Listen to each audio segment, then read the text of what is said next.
How's it going, bro? Good.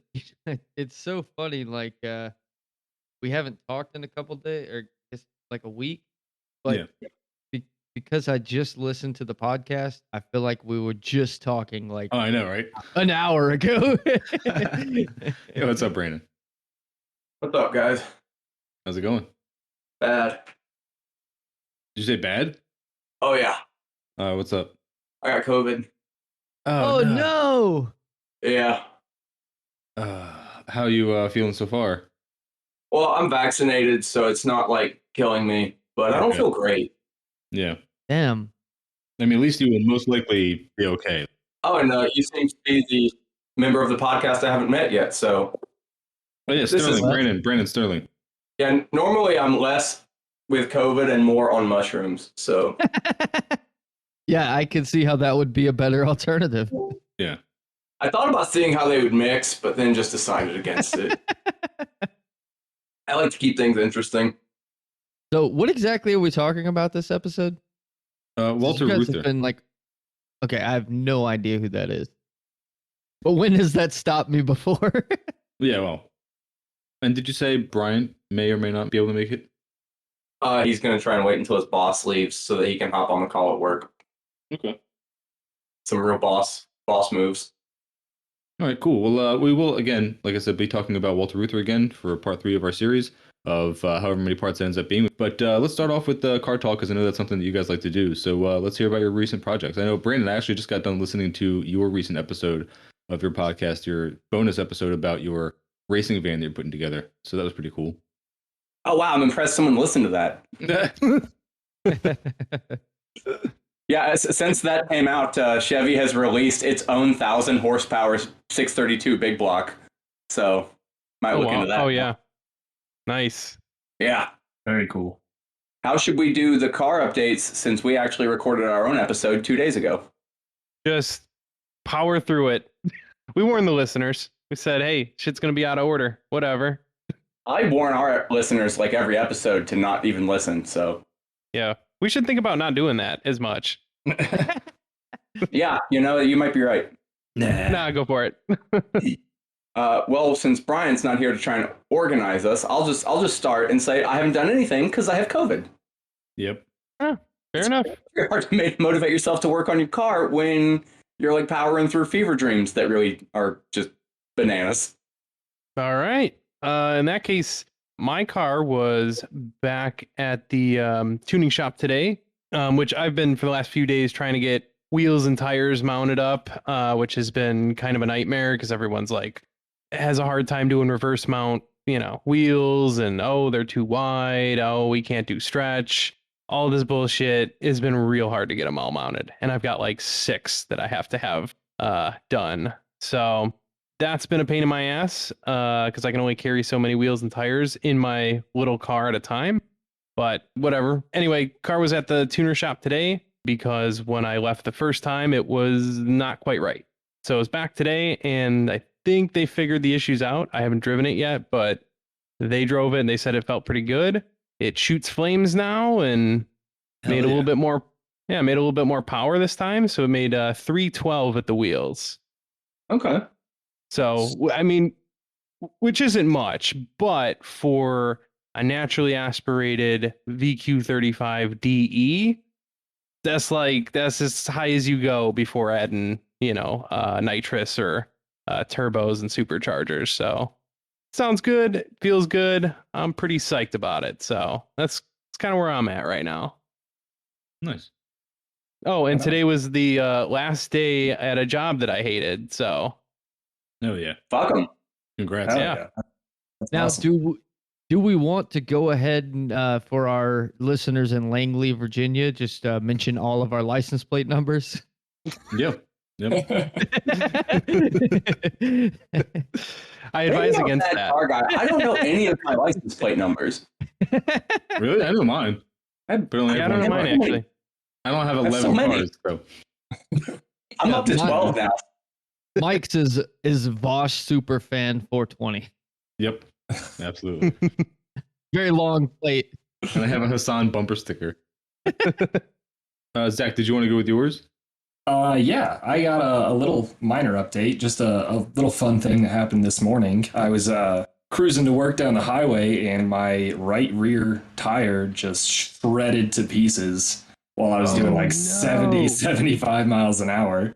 So that was fun. I kind of thought that the transmission blew up for a second because it just started like shaking really hard and hitting the gas pedal wasn't doing anything. So I'm glad it wasn't that. But I also have big fucking ridiculous tires on my truck that They're are so a weird expensive. size.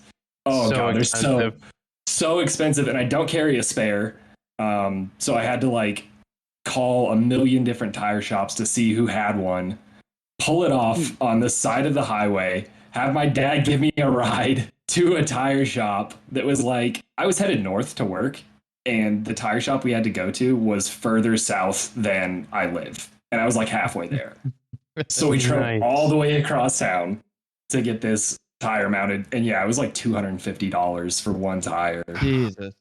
Yeah. And of course, no one has the exact same tire that I have on the front because they were already mismatched, the front and the rear. Of course. So now I have 3 different types of tires on my Oh, truck, no. just making it even more hood rat than it already Yeah. was. You're welcome to my life. Car has 3 different types of tires on it. Yeah. So that was a fun little adventure. I missed like 3 hours of work, which sucks because now I won't get paid as much. And I also had a big expense in Yeah. that tire. So Yeah, double it's fucked amazing. on that one. It's amazing how often those coincide when Oh, yeah. not getting less work and more expenses. Yeah. Mhm. Oh, man, So that was a fun little one too this morning. But yeah, got it worked out and it seems to be fine now, I guess. Well, if you just cut out the avocado toast, you should recover fine. Oh yeah, no doubt. You know, I genuinely hate that meme because I fucking hate avocado and I'm like, I don't even eat this shit, man. That is not playing a factor at all. I actually fucking Well, in that love case, then it's a- avocado toast, but like Yeah. an avocado is $1, dude. Like, and bread is nothing. Yeah. Yeah. Not that it was actually making a difference to begin with, but then people try to say that shit to me and I'm like, dude, I don't even eat avocado. Like, I don't eat Mhm. anything other than like basically rice and beans or pasta. Staples. Truly staples. Yeah, No, don't eat staples. They're hard to digest. this is true. Well, all right. I think that's all. Cool. I think in that case, then it's probably time to get back into our story here a little bit. Did any of you guys, being car guys, ever see that movie with Michael Keaton from I think the late 80s or early 90s where he's like, it's about car manufacturing in the US losing out to Japan, basically, is the premise of it. I didn't see a movie about it, but that was a sentiment at the time. Yeah. I have not rewatched that in probably 15 years, and I haven't seen it forever. I've come a long way in terms of leftist thinking since then. It would be interesting to rewatch because I remember what you're talking about, just not very well. I just remember vaguely there was this movie around that time in the early 90s. I saw it because I was a kid. And Michael Keaton is like trying to go into a probably Detroit auto factory and revive it because it's like America is very obviously losing to Japan as far as auto manufacturing. And it just makes me think of now, like I haven't thought about this even as a concept in forever, even knowing like all the plights of what are now dust bowls in America that used to be hubs of manufacturing for cars or whatever else, you know, due to Gung outsourcing. Ho Whatever. is what it's called. What's that? Yeah, Gung Gung Ho. Ho 86. Thank you. and Yeah, so I came across that in my research for a previous episode. I didn't actually Yeah. watch it because the reviews didn't look all that great, and I found plenty of other stuff to talk about. But Yeah. that is based off of the NUMMI plant in California that we talked about on a previous episode. So it's basically Gotcha. that same story. It's a I pretty gotcha. interesting story. So maybe you guys know, like, what was it NAFTA or some other major trade deal that like resulted in this shift? Because it seems like the obvious arc for us leftists to observe is that you had these people who fought really hard. They did all these strikes. They knew what they were doing, as we were saying, and they fought and they won all these wins for workers and they unionized all these plants and they had this great auto workers movement of people who could have a stable suburban family household based on this one guy working at an auto plant. And we had that brief time of like those glory days, and then it got dismantled by Japan. And I'm assuming just some kind of market opened up because of some trade deal, or some war that I'm just not taking into account? Was it Korea? Like, was that the whole thing? Like, we took over Japan's market, and now that's why all the car manufacturing shifted over there? Well, I'm not sure about trade deals, but part of it was Japan finally did get its way into the US, and they were non-union. And this is like one of those questions I kind of brought up in previous episodes, which I didn't want to reiterate again. I'll do it again later, but there is real competition that like we have to consider. Unfortunately, it's like, yeah, hey, I'm all for the like workers, getting what they fucking deserve, and rightfully so. But if they're competing against non-union shops, there is some fucking trouble there. Like we have to. I guess that's what I mean. Is like you win the unions obviously here in America, and it's only a matter of time before the capitalists find a market that they can exploit for cheap labor. But it's like, what happened to Japan at that time that it became Japan? You know what I mean? Like I guess that's my question. I don't know if you guys happen to know. Like it was a lot of rapid growth from after being pretty much devastated after World War II. There was a period of rapid growth, and there was a lot of foreign investment. And one of the things that happened was the Japanese currency became very, very strong. And so there was a real estate boom and all of this stuff. And so Japanese workers at the time were making a lot of money, and Japanese companies at the time were super profitable. There was a lot of investment in Japan. So couple that with rapid growth and everything, Japan becomes a fucking powerhouse real quick. And when you couple that with non-union cars that they're exporting, it was a recipe for disaster in terms of what we're talking about. It was kind of just perfect conditions for it, essentially. Yeah, Brandon. And this is a much more broad strokes argument, but the reputation for Japanese engineering for a very long time was that it wasn't necessarily very innovative, but that they would take pre-existing technology and they would make it much more efficient and improve on it in every way possible. So you have technology that already exists that suddenly they're able to make higher quality, cheaper, more efficient, et cetera, which is obviously going to do them a lot of favors in terms of manufacturing. Well, I mean, that explains it enough for me. I mean, that kind of answers my question. I also will admittedly, I never look into anything Japan related because it's just like there's no socialist revolution there. I have no interest in looking into the history of it for that reason. But also just for fear of being a weep. Like I avoid it like the plague. Like I figure somebody's going to tell me something about Japan, whether I want to know it or not. So I just don't fucking look into Japan whatsoever. And I also don't look into cars just because I completely understand only researching countries that have like some attachment to socialism. Yeah, I mean that's what I'm into. That's what I'm doing. But also like I'm also not into cars. Like I'll research the history of like guns, but I'm not going to research. I'm not a car guy. So I thought maybe you guys would know. I just recently. That's the only reason I know. This is the only reason I know any of this. Right. Yeah, we were talking about happened to remind me of that movie in particular. And I remember it being like a good movie, but I don't know. I could be remembering it fondly because I was a kid. But so despite my totally off the rail tangent, we can either tackle another section if you think you have something quick, Connor, or we can just wrap it up there and then leave it for part 4. Yeah. So Mike, let me I'm in and out of reality right now. I feel like this is like recording a podcast with somebody on the Oregon Trail who's like dying of dysentery slowly. Like, Brandon, I feel so sorry for you, man. I'm sorry, buddy. I feel like my track record recording with you guys is bananas because it's like mushrooms and injury, regular just mushrooms come out, and then suddenly, bam, COVID. But I mean, it's been working out surprisingly well. Like I gotta say, I've recorded worse episodes that were harder to fix and post than this. So congratulations to you. Well, I should say that this is representative of the kind of shit show I am as a person. I like it. This isn't like a series of anomalies that you've been subjected to. This is.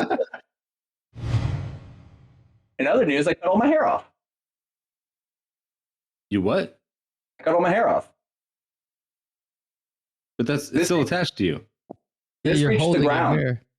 Oh, okay. No, last week my hair was 4 feet longer than this. Jesus, dude. Well, okay, so not all, but like a good amount. Like it dragged the ground. That's a significant. Jesus, dude. It's probably like 3 feet, but still. Yeah. It was a big deal for me. Huh. And my friends had been trying to get. I had one dread that reached the ground, and the rest of my hair was regular.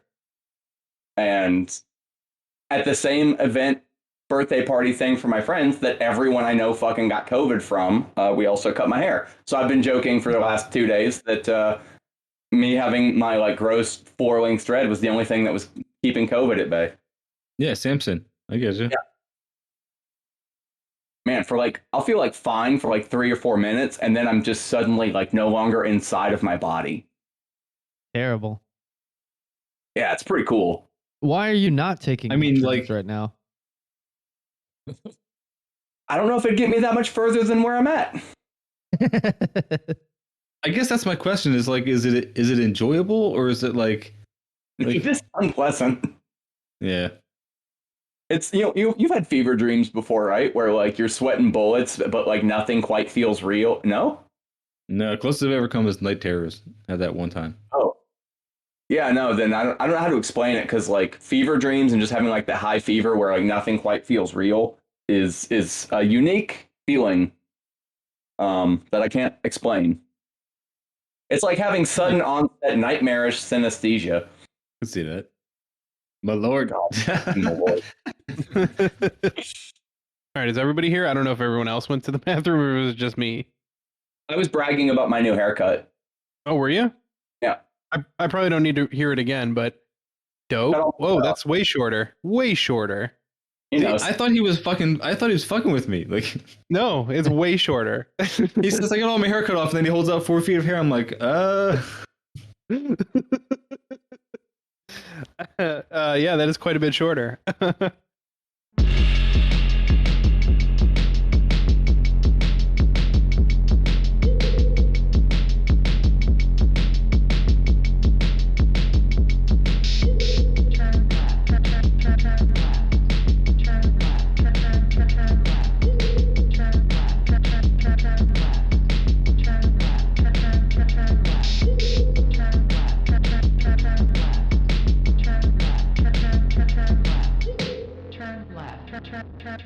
God, those communists are amazing. all right, everybody, welcome back to Turn Leftist podcast. I'm Mike, he, him, and tonight I'm here with Sterling, he, him as well. And tonight we're back again with the Cars and Comrades, and we're going to talk some more about Walter Reuther. This is going to be part 3 in that series.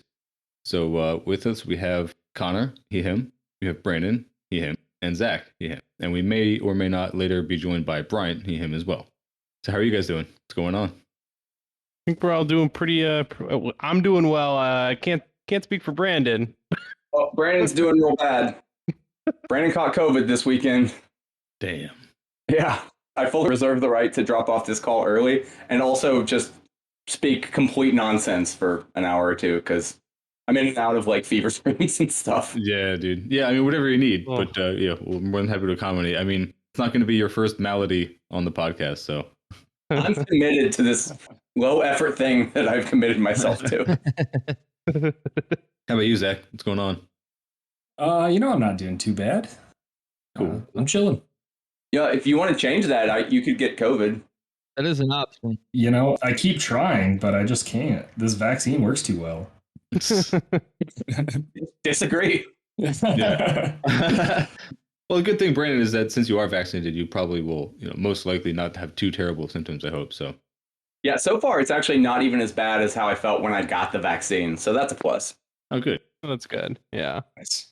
So, Connor, I know you want to get through a lot tonight, and I would actually like you to do that. The more material you can get through, the better, considering how little we've gone through the last 2 parts because we just keep getting drunk and disorderly. That being said, could you possibly give like your 5-minute version of what we covered so far, not only just for our listeners who may have been a while since they've listened to those other 2 parts, but for Sterling here, who has not been on the previous 2, and maybe just to try and catch him up a little?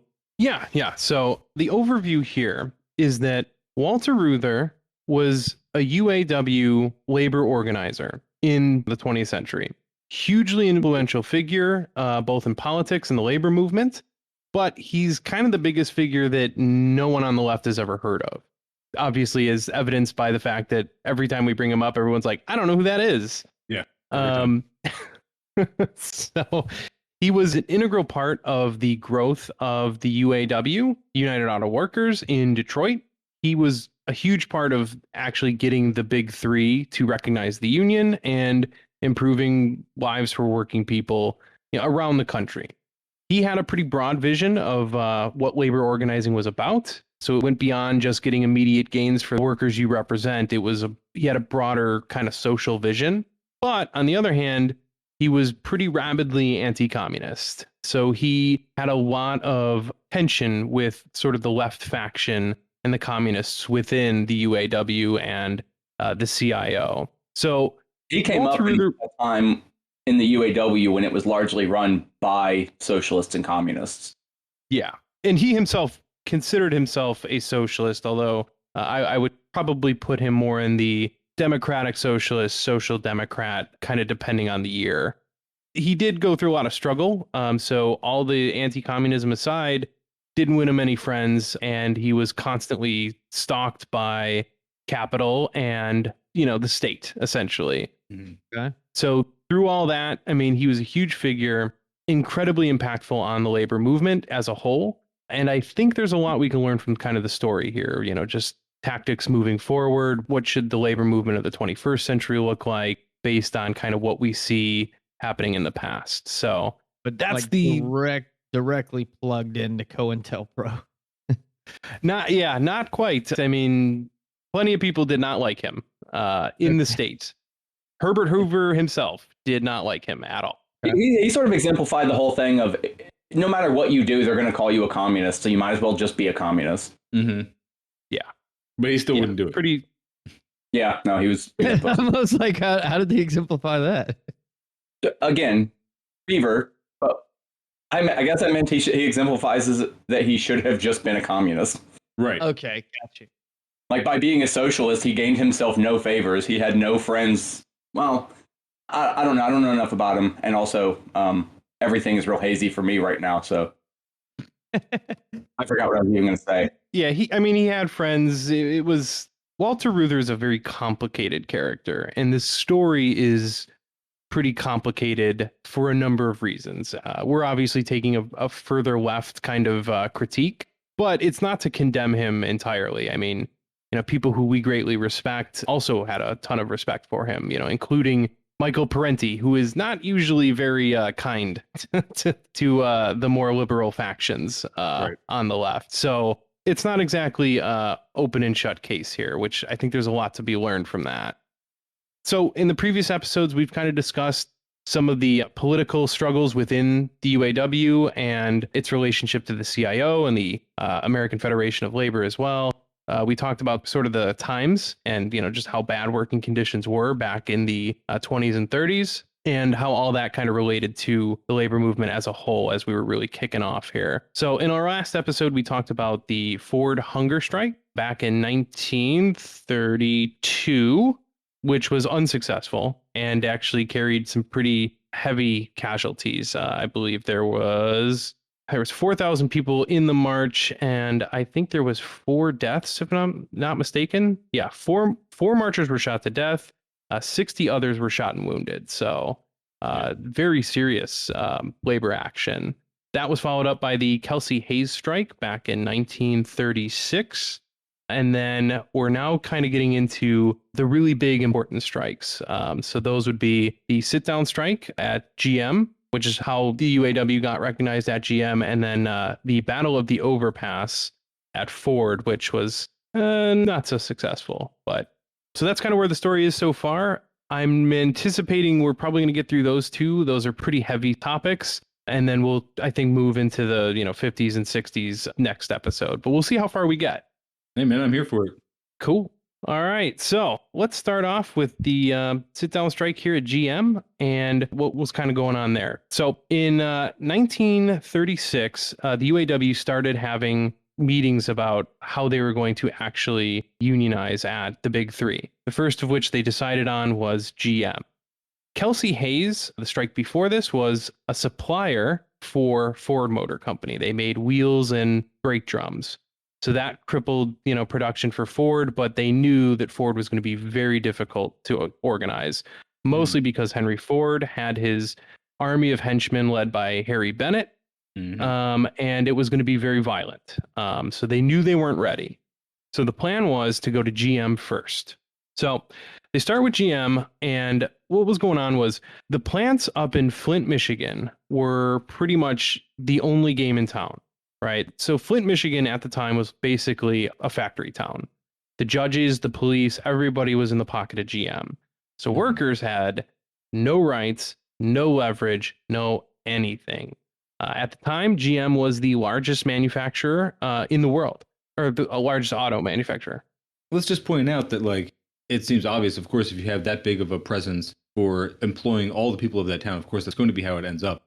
It just is super sad because if you ask the people of Flint, Michigan, who are obviously dealing with their struggles right now of having those factories not there anymore and all the problems that come with that, and it's like even the glory days of that town when they had the most employment, when they had the factories there, that still sucked. It still fucking sucked. Like, yeah, and that is sort of the problem with these, these huge, the Foxcons, the Tesla factories, whatever.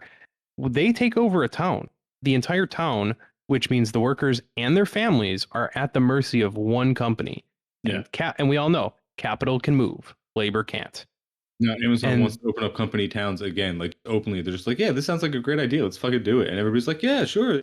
Yep. And so, I mean, this is what we're looking at. And it's actually one of the things that I find most amazing to me in the study that we're doing is that now it's gotten to a point where sentiment towards police and the legal system is starting to shift, right? We're starting to notice more people, even liberals, who are kind of more against, like, anti-cop, or at least they're demanding reform and whatnot. What's most shocking to me, I think, through this study is seeing that actually people who are older, boomers and stuff, I don't know where they got their view that the police were anything but a private military force for the companies, because that's literally what they were in the 30s, 40s, 50s.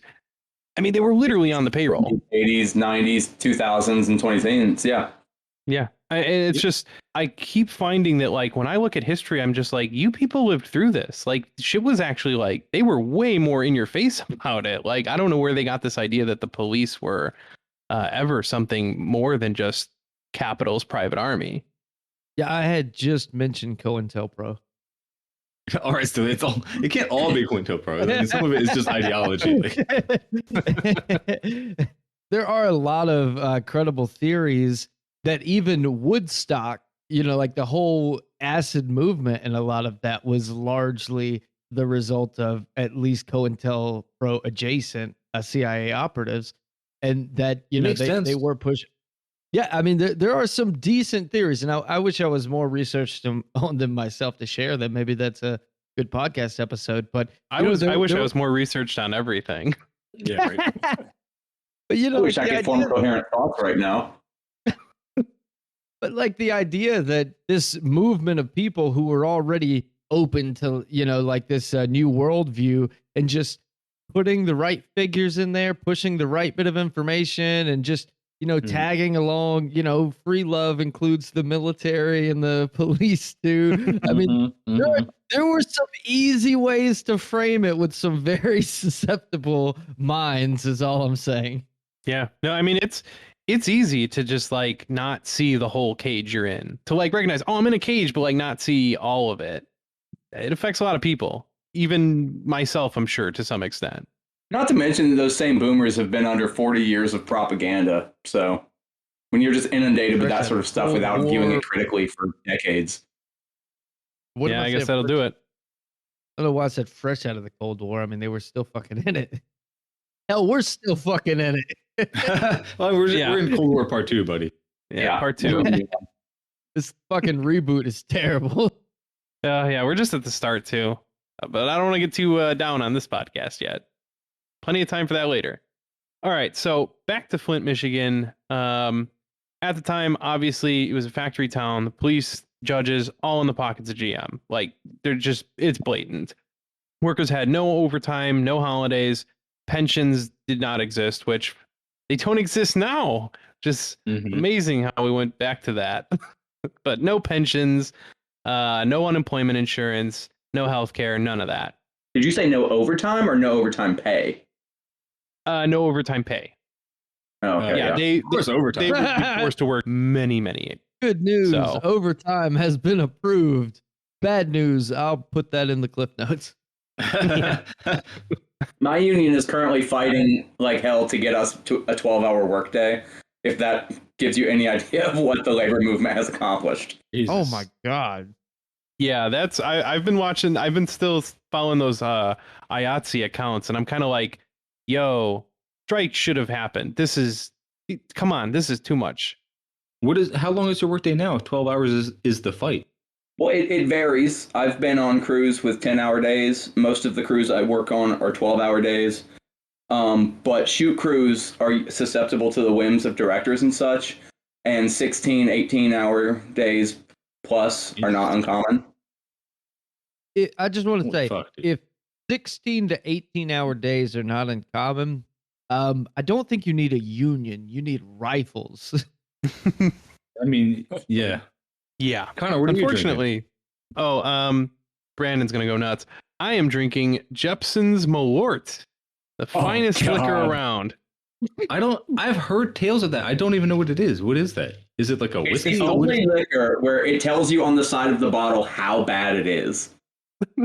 It's delicious. It's a Norwegian medicine, essentially, back in the day. Oh, okay. What's the proof on it? Is it like a liqueur? Yeah, it's a liqueur, so it's like 35% alcohol. Okay. It's a Chicago thing. It's people trick their friends into trying it. Oh yeah, take a shot of this, and then they make what's called Malort face because it's so bad. I like it. I mean, I've come to enjoy it quite a bit. So I mean, I'll try it. If I can find a bottle, I'll try it. But on the East Coast, we have rock and rye, but it doesn't have that same kind of connotation. It's like medicinal, but it's like you put that in tea when you have a cough or some shit. And it's like old people know about rock and rye. And like I drank it once and like young people laughed at me like, what the fuck are you drinking? I'm like, I have a cough. Leave me alone. I got the COVID. yeah, this is like it's wormwood. So Like if you're- absinthe. yeah, like absinthe. It's just like it's a bitter absinthe kind of flavor. But without the fun Really part. selling us on it there. Yeah, without the fun part. All right. So anyway, yes, state of unions today, not that much better. Although working conditions are maybe slightly better in general. I don't know. So shit was bad at the time. Pay was pretty low. For white men, pay was around today's federal minimum wage. So whatever that is, the $7.25 an hour or whatever. That was in Detroit. That was what white men got paid. For women and people of color, it was closer to, in today's dollars, it would be about $2.20 an hour. So yeah, that's how fucking bad pay was. Now, this is during the Depression. I mean, they got workers, by the collar here. It's everyone's bent over a barrel pretty much. And especially in a factory town, I mean, you can't just move. Like the moving, I think back in the 30s was not like moving today, where you just call up movers, and it was a bigger deal back then. So I've seen Beverly Hills. I know what it was like. You've seen what? The Beverly Hillbillies. I mean, I that's should kind of what it's like. move when I move. You guys call them movers. That's pretty bougie, but I've always just like Never moved called a in. mover. Yeah. well, I'm just making the whatever. You got Google Maps and shit. I don't know how people moved back in the 30s. I'm just like it seems impossible to me. So. Everybody I will break my take a drink because Sterling said I should rewatch that. That's the catchphrase. I will break my shit before I hire a mover. And I'm saying that now, knowing that the next time I move, I probably will eat my words and hire a mover, because this last time was so goddamn miserable. But for the time being, I will break my shit before I hire movers. And I think I'll Sterling, redact you that. and I we're at that peak where we have accrued a bunch of stuff because we're now in our mid 30s, and we also are physically declining enough that we're like, and also probably doing well enough financially that we're like, okay, it's about that time. Like we've reached we're the point on the graph where you hire a mover. You're an insurance guy, you get it. Yeah, exactly. And I think Bryant's with us now. So Brian, you with us? Yeah, I'm at work right now. Can you hear me okay? Yeah, we can. Okay, cool. I'd say we That's a little don't loud need here. unions. This man is having to podcast on the clock. You need rifles. It's time to. I mean, I work a weird shift time, so it happens. Yeah, I hope you weren't on speakerphone for that. No. I went away from where some folks are, so hiding from everyone. I fully support podcasting while on the clock. That's Absolutely. that's move. Absolutely. That's Yeah, fair. just don't tell my boss. My job gives us Sick of COVID pay. mindset. If we get sick, we get paid for our time off. So technically, I'm podcasting on the clock right now. Oh Nice. shit! Hell yeah! Well, Bryant, I know you're just joining us now. So basically, we got as far as saying that shit was bad back in the 30s, and the UAW wanted to unionize GM. So got real far. Okay. Yeah, that only took 45 minutes. Yeah. Well, Yeah. welcome to Cars and Comrades, guys. Yeah, I'll probably be pretty quiet here, but I'll just listen in and add a few clips as I'm able. So basically, shit was bad. The UAW was already having secret meetings to start the unionization effort at GM. At the time, I couldn't independently verify this because I'm a dum-dum and I don't know how to look this kind of stuff up. And I tried Googling and I was like, this ain't working. But there is a worker who did claim that there was a city ordinance in Flint, Michigan, that actually prevented groups of 3 or more from getting together in Flint, Michigan, presumably to stop union organizing efforts. Now, I don't know how to look up old-timey laws on the books, but I would call that a pretty big violation of freedom of speech and the right to assemble. But of course, the Constitution was just a fucking rag. It was never actually a real... These rights are not real. They're up to whatever state is enforcing the law. So, yeah. They're fairly shit to begin with. Yeah, bad to begin with, and all the good stuff, not actually meaningful and not real. So, for everyone who thinks the Constitution is actually worth saving, it's not worth shit. States get to do what the fuck they want. Yeah, and also their opinions are not worth shit if they believe that. Constitution is a piece of trash. It's much worse than nothing at all. And yeah, burn that shit. Sorry, continue. Hell yeah, I'm with it. So anyway, I just think that that's worth mentioning to show just how bad workers had it and how strong the corporate grip was on the actual city government at the time. So workers were not able to meet, but the UAW decided this was the way to go. So they decided to first go for the Fisher 1 body plant. So this is where they were making the bodies for GM cars. They chose a new way to strike, and on December 30th, 1936, they began what's called the sit-down strike. So this is the second time they're using it up north, but this was pioneered in the Kelsey-Hayes strike, and so what happened was workers go in, and they refuse to work. They sit in the plant, and they take up the machines, and they make sure that there can't be strike breakers if you're sitting in front of the machine, right? So they're using the new sit-down strike, which they've already seen some success with, and it's pretty fucking devastating. This cripples production.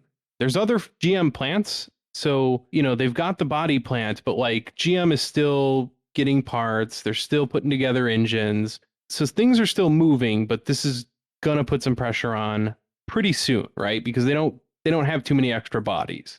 So obviously, they're gonna stop production in short enough order. One of the things that is worth mentioning pretty much right away, the workers came together inside the plant and they knew this was going to be kind of lasting for a little while. They weren't sure if it was going to be days, weeks, or months, but they knew it was probably going to be, more than a couple weeks. So the thing about a sit-down strike is the workers can't leave the plant. They are stuck there. So they are pretty much reliant on company facilities for, their bathrooms, their water, and they need ways to get food in, right? So there has to be some kind of outside support for the strike. They obviously had all that planned out, but it's a big undertaking. One of the things they did right away was they set up, they started running like a workplace democracy. And this is kind of one of the things that's, easy to overlook, but workers knew that they were going to be living here for probably several weeks, potentially, a couple months or whatever. And they created a system of how to dole out, duties for like cleaning and sanitation. They were giving out jobs for people to do to make sure that everything ran smoothly. And they were, they had a little bit of a court system set up.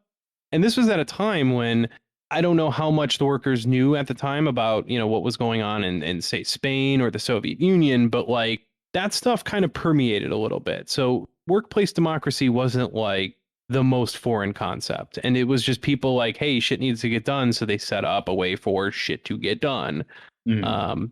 So they had people who were standing guard because obviously the company wasn't happy with this and was going to try and do shit.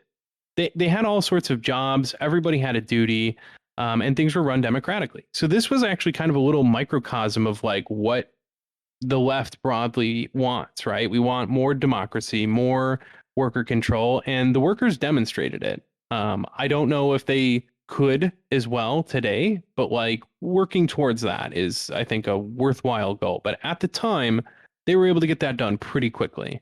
So they had a little democracy going, which was very cool.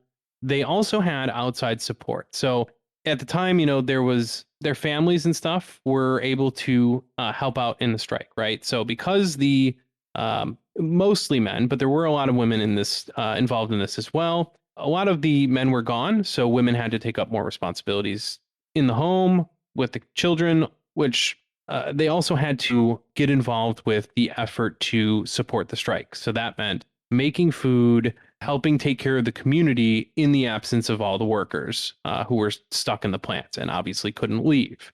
This actually led to the creation of the Women's Auxiliary. The Women's Auxiliary was organized by a woman named Janora Johnson, and she was part of the Socialist Party of America. So she comes from kind of a well-off background. She eventually meets her husband, Kermit Johnson, and she began to learn about the struggles of like working class people at that time. And so then with her father-in-law, Carl, she formed the Flint branch of the Socialist Party of America in 1931. And Janora recognized the strong potential of organizing women to help the UAW, and that's when she created the Women's Auxiliary offshoot. The Women's Auxiliary was made up of mostly relatives of UAW workers, but also included women working in the factories. So there was a bit of a contingent inside the factory as well. Women helped by walking the picket line, because obviously all the workers were inside in the plant. They couldn't be outside on the picket line, you know, making the spectacle and all that. So they walked the picket line, they cooked and delivered food, ran the first aid station, they raised money, and they set up daycares for the children of striking families. They were kind of running the show to make sure that the strike could actually be successful. Without this, the sit-down strike can only go for so long. So this was incredibly important in actually making these strikes possible. And I think there's a bit of a tendency in some history to like write women out of history, but like women were hugely part of this, and they were acting on their own accord. This wasn't like, oh, they're supporting characters. No, like Janora Johnson, look her up. She is cool as fuck, and she kind of pushed back on like UAW leadership, like Walter Reuther, and like really pushed for, hey, we need some good strike support, and like this is what we can do to get women involved. And it was the right move, 100%. So great deal of the success is like owed to Janora Johnson and this idea for the Women's Auxiliary. The strike was going for about 2 weeks before things kind of came to a head, and they brought in the Flint Police Department, which, I mean, there was already some police presence, but like on January 11th, 1937, they came like full force, riot gear, everything, right? They were going to end this fucking strike. They had had enough. They were going to get the workers out. They had shut off the water already, and they were, you know, GM had had enough. So the police come in, and there is a ruckus. It becomes a bit of a melee. There's actual live gunfire. So they are firing on workers. Not too much, but any amount is any amount is like. Yeah, sorry, like, yeah. Just a few friendly bullets. It's all right. Yeah, so things did get like out of fucking hand, but the workers were able to fight back actually, and they were fashioning large slingshots out of car tire inner tubes. And so there were these big poles on the roof, and they would take the tire inner tubes and they'd wrap them around these poles, and they'd pull back with car door hinges. And the car door hinges, which obviously have pointy fucking ends, they weighed about 1.5 pounds each. Oh my God. Jesus. You're telling me that shooting live rounds at a bunch of factory workers and engineers with unlimited access to material to build things was not quite a great idea? Yeah. And so the workers actually held their own, which is tough in the face of what they were facing down. Really fucking impressive. I mean, it would have been easy to give up, but they kept it up. They did turn the police away eventually. This is largely thanks to Janora Johnson, who also was like at the sound car holding up morale and keeping the women who were part of the women's auxiliary engaged in the fight. And they were like up against the police, like for real. Now, of course, the police didn't want to get filmed outright, just beating up a group of women. But that's not to say that they were not trying. They, in fact, were. So Janora Johnson got up on the sound car, made a rousing speech at the right time. And this is just that little moment in fucking history that the women got a whole new wave of, second wind, and they beat back the cops. The cops actually retreated. They later called this the Battle of the Running Bulls in reference to the police fucking running scared. So about 2 weeks into the strike, this was kind of an early win. So after this... Mike, did you have something to say? Yeah, it's not that funny. I'll say it anyway. Connor, when you were saying that the cops didn't really want to be filmed trying to beat up these women strikers, what they would do is that they would play You Are My Sunshine on a phonograph, so that if anybody filmed them, it would have to get taken down off of 1930s YouTube or whatever. Like, it's terrible. It's a terrible joke. Like, Jesus Christ, Mike. I know.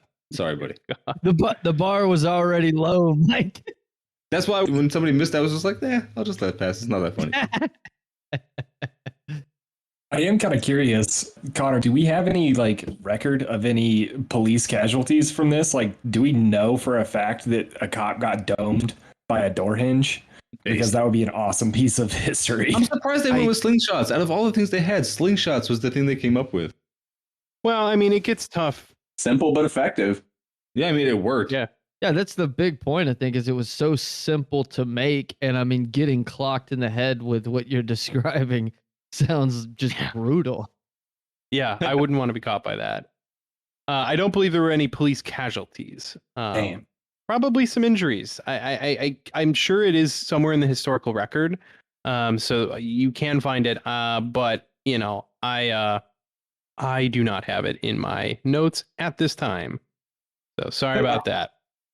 Ever since I caught COVID, I've been trying to figure out reasons that I could go file a police report in person at the precinct. Yeah, no, just do it. Just tell them, say, hey, I think a cop gave me COVID. No, I want to be discreet about it. I'm not trying to go be obnoxious. I'm just trying to go infect a whole precinct.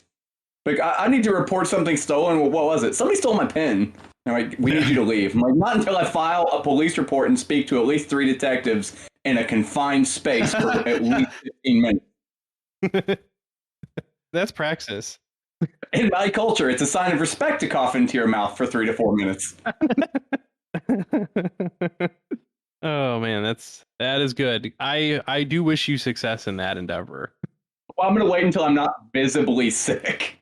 When I'm not just sweating bullets. Apparently, because Sure. you're vaccinated, you shed more virus than people who are unvaccinated and catch it, according to libertarians. I don't know. Okay, so back to kind of where we were. The police retreat, and the next day, the National Guard is brought in. Now, they brought in, I think it was a couple thousand National Guard troops. Obviously, this was meant to intimidate workers, but they did claim that it was to keep the peace, right? So after this night of violence, they were trying to, quote unquote, keep the peace. It's hard to say, they seem to not be there to actually break the strike necessarily. Although, I don't know, it's pretty fucking intimidating. So what I will say is they didn't break the strike. And in fact, later on, the National Guard didn't enforce a legal injunction that a judge declared making the strike illegal and that they would have to leave the plant. So that was probably a good thing. I guess they found out that this judge who actually ruled the strike illegal. I think he had millions of dollars in holdings in GM at the time. And I mean, millions in like 1930s dollars. Yeah. So, yeah, he was heavily invested in GM, and it's like, so that was luckily not enforced. So, very important thing for the union there. At this point, events forced the union to kind of accelerate its plans at this point. So when the workers at Cleveland's Fisher Body plant went on strike in December 1936 due to two brothers being fired from the assembly line, the UAW immediately announced that it would not settle the Cleveland strike until it reached a national agreement with GM covering all its plants. At this time, the union made plans to shut down Fisher 1 in Flint. Okay, that's where we were. Sorry. On December 30th at 8 a.m. So, sorry, I think I got my notes a little bit out of order. How dare you? Apologize. No.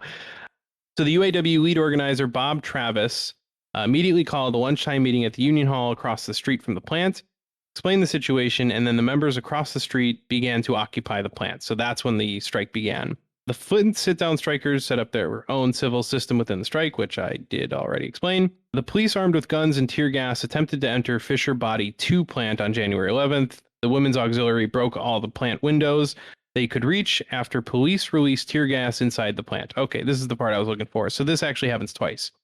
So the women's auxiliary were a militant kind of group. So they were there to protect the strike, but they were not like against violence or whatever. They had clubs. And so when based as fuck. So like that's what I mean when I say like this was not just women like, oh, we're playing supporting roles or whatever. No, they were there they were there for real. Yeah.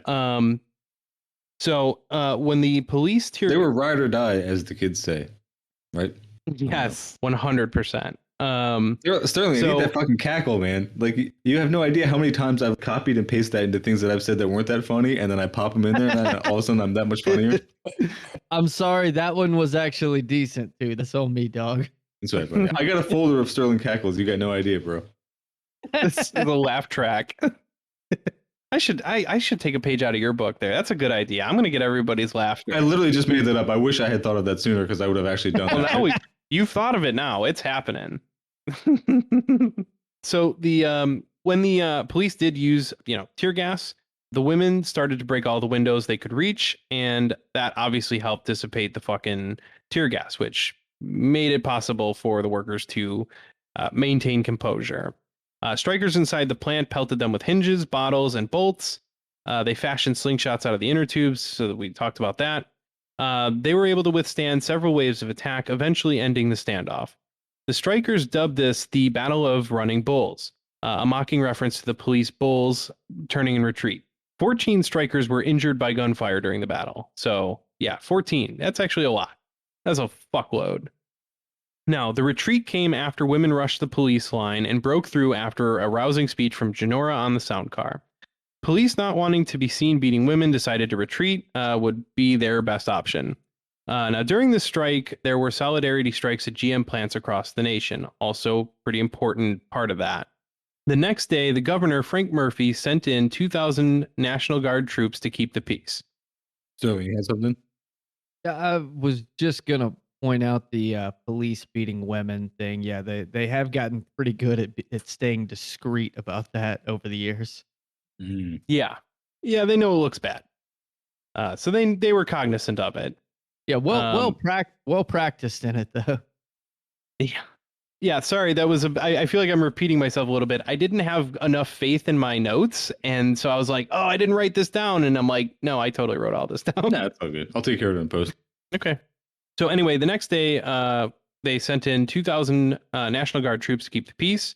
Now, after the success of the Women's Auxiliary, Genora saw the need for an even more militant women's organization. Right? Based. Very based. So she put out a call for other women to join. The next day, they had about 50 recruits, and in just a few days, they had around 400. This was the start of what's called the emergency brigades.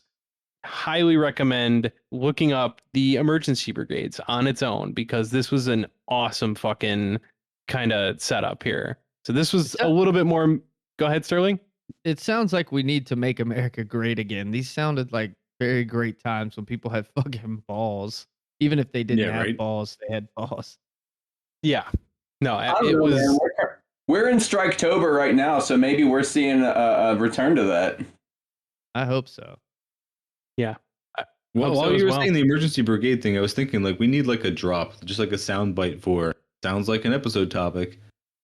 What Sterling, you're saying is like we will always kind of have material to discuss, like these events of people just having the fucking balls to stand up and everything. It's like, what's the most recent one that we could do? The fucking yellow vest thing? Like, I don't even know. Like Black Lives Matter protests for all of 2020. It's when are people gonna get out the fucking rifles? Like, this is gonna be a very Fed heavy episode. I'm gonna have to clip a lot of this because either Sterling is saying it or I am. I mean, it's just like the media has gotten too good at nipping the balls. Like with Black Lives Matter, they put all the videos of kids running out with sneakers and just completely co-opt what's actually happening in the streets. So it's like when normal people are watching it and that would normally see this great cause and say, you know what, I want to go out and be a part of this.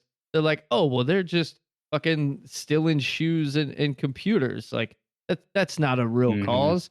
Like, no, that's this small fraction of this, which, you know, fuck these companies' property anyway, but it's a small fucking fraction. But the media has gotten so good at it. You want to know where they learned this from? Fucking COINTELPRO. Yeah. Like they learned. Go ahead. Well, the other thing is, I mean, they get to build off of what happened in the past, right? So that medium and that propaganda just builds on past propaganda. When you have 40 years of it, it's like they don't even have to be that sophisticated. I mean, they are, but it's just a little at a time. And so you've got generations of people who just, you know, back then people could see through the bullshit because the propaganda was sloppy and there wasn't much of it yet. And people could see they're like, oh, hey, these like rich motherfuckers run the town really clearly. It's all been obfuscated and people have been propagandized. I mean, that their job now is a lot easier than it was back then. I will say that. Not to be too uncharacteristically optimistic, but I do see that swinging in the other direction in the near future. I think we can see it happening now with the rise of social media and all of us being able to film everything, and also people just not trusting mainstream media news sources anymore because, you know, we can see through their bullshit because every person on the street has a camera on them at all times. So we can kind of build this other narrative that, you know, if you're already a little distrustful of mainstream news sources, you're probably going to get it from somewhere else. So if we just keep pushing it out there like, hey, this is what actually happened, not what they're saying happened, I do see that swinging in the other direction. God, I wish I felt that same sentiment because I feel the exact opposite, sadly. I mean, to me, like the Black Lives Matter movement was fucking huge. The bodies they had in that, the amount of people that actually got out there, and the news in one cycle completely just buried it. And I mean, nothing happened. I mean, what other reason besides media intervention would explain how a movement that big and that strong with such a direct message, and we got absolutely nothing. In fact, we got a president who ran on you're going to get absolutely nothing. I mean, Sterling, you got to realize though that there are not only two different Americas. There's at least two different Americas. Like there's two different narratives about the entire thing. You know, after we did that episode with James Rewald, we have a TikTok now. There's a Turn Leftist TikTok. I posted like a couple of videos. I don't really know what I'm doing over there, but like what I do see is comment sections of other videos, like popular videos and things. And the amount of like people who are, I mean, there's obvious conservatives, but then there's like middling people who don't seem like they're probably apolitical, and they think that Black Lives Matter and Antifa burned down the entire country last summer. That like we burned down every major city last summer, and we were just allowed to by the cops. Like the cops looked the other way while we did that, and it was just like, you know, this is Biden's America, even though Trump was still fucking in office at that point. But anyway, then also conversely, they believe that January 6th was just like some protesters who just meant well, and they just walked around the Capitol, and now they're being unfairly demonized and hunted by the FBI and Biden's deep state. There's this whole other narrative you're not seeing, and I wasn't seeing it until I saw TikTok comments, and I wish I hadn't seen it, but like it's a thing, it exists. It's like people have totally different viewpoints of all of this. If you get into cars at all, you will see these other narratives. That's one of the things that like helps me see it like 100. You're like, oh fuck, because I am around people. Yeah, guns too. you see it and you're like, oh fuck. They actually thought, like, I know people who, like, I have met in real life who actually thought, oh, January 6th, that was all Antifa. No, I have The family fuck are you- members. I have family members that believe that in their heart, and nothing you tell them will convince them otherwise. I know. And the bad part is, like what Mike was saying, is not only do you have these other Americas, those make up the most of Americans. Like most of us in I don't know this about country, most of them. dude. I think most Americans that are in some way political and in some way have some type of political ideology get that from mainstream media. I think that we are. If you're talking about most of political America, I say most of America leans probably center left, and then most of political America leans right to far right, because that's just how the ideology works. But like, yeah. Well, I consider our center far right, but yeah, I mean, yeah, same thing. Like, I just feel like what we see, and if we see like our segment of the political America, the leftist segment, if we see that gaining more ability to spread information through social media, which I do agree with, I think Brad is absolutely right that at least within our bubble, we are getting better at it. We are educating ourselves. We are getting smarter, but I do not think we are, at least not in a meaningful way, growing our bubble. I'll make another cautiously optimistic statement and say not yet, because I think that the Black Lives Matter movement was the first major movement that had this amount of eyes on it. Because before this, we didn't really have this size of movement and this level of social media at the same time. So I think this is the first step towards what I was talking about. We certainly, in my opinion, we did have that in Occupy. I think Occupy Wall Street was a pretty incredible message. The problem with Occupy is it wasn't a message that most Americans could really comprehend, I don't think.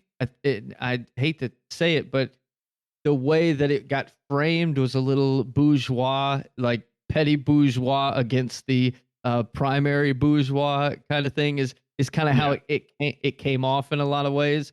Whereas Black Lives Matter really did feel more proletarian in nature. So I definitely I have a little more appreciation for that. And that's not to shit on Occupy Wall Street. I'm just saying Black Lives Matter certainly felt more proletarian to me. And I thought that was a big difference. Well, don't forget, I feel like a lot of this is when you're living it, it feels like a fucking eternity. But like we might look back 20 years from now and be like, damn, shit popped off real fucking quick.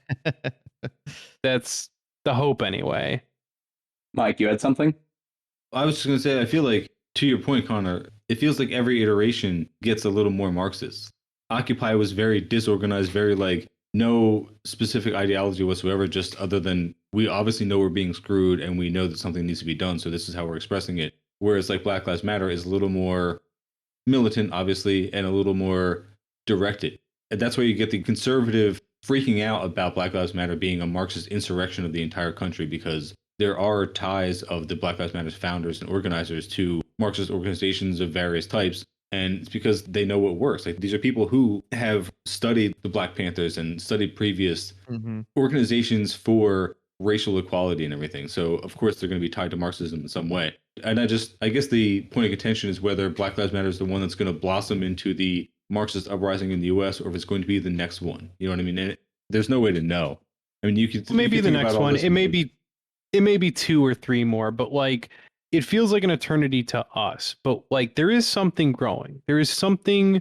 People are getting educated. I mean, in a way that they haven't before. And politically, I mean, like with stupid podcasts and whatnot, whatever it is. Well, it seems like people are more okay with that slant is the point. It's like every movement gets a little more Marxist, and then you just have to wonder, like, will people be okay enough with Marxism in general by the time shit gets bad enough that that's our only option, or Gen Z is.